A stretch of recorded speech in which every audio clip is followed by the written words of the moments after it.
Initially I only wanted the pistol, so I did not plan on getting the Varg, but I checked the other items once I acquired the pistol and I saw these equalizers, which I just absolutely want to have, because it is one of my most used operator skills.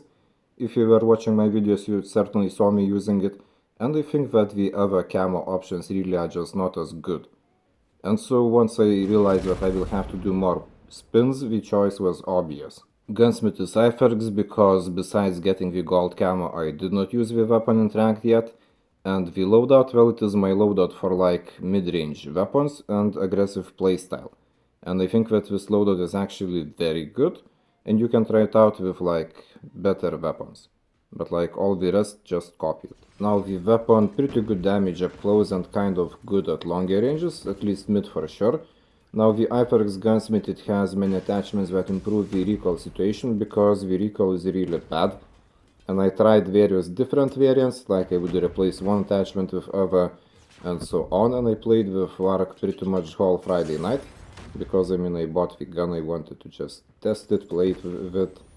And I have to say that this gunsmith would be the best option, but there is one very annoying thing, the ADS time.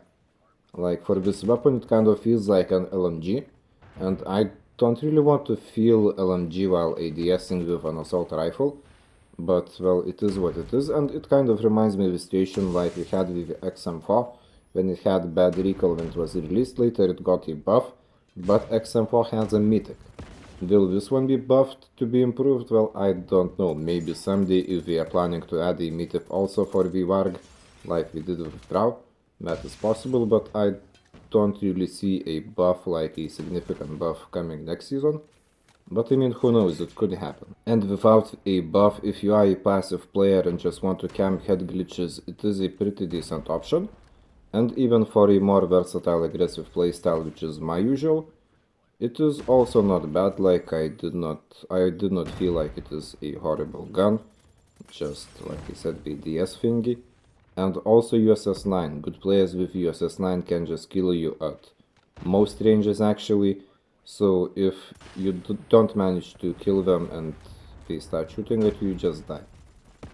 And so I would say that it is not a meta gun by any means, but it's usable gun, so like if you really want, you can use it, but is it worth getting the legendary? Probably not. Well, unless we do the Grau thing and buff it later, then yeah, absolutely. But I don't want to like make any predictions. I don't know if it is going to be the same situation. And before it says yap, the design of this legendary blueprint I actually like. It looks like a modernized variant of AK-117 Meltdown. Like we have very similar vibes, even the frame, like the size, the everything. But this one is just a bit better. The iron sight is good. At first it felt kind of awkward, but I got used to it and now I have no issues. And so overall, usable non-meta gun. And that would be all about the weapon. Now I'll just roll gameplay. This one is about to end, and this was where I obliterated the whole lobby. Next match I finished second, it was just more sweaty, and the end was like 150, 149.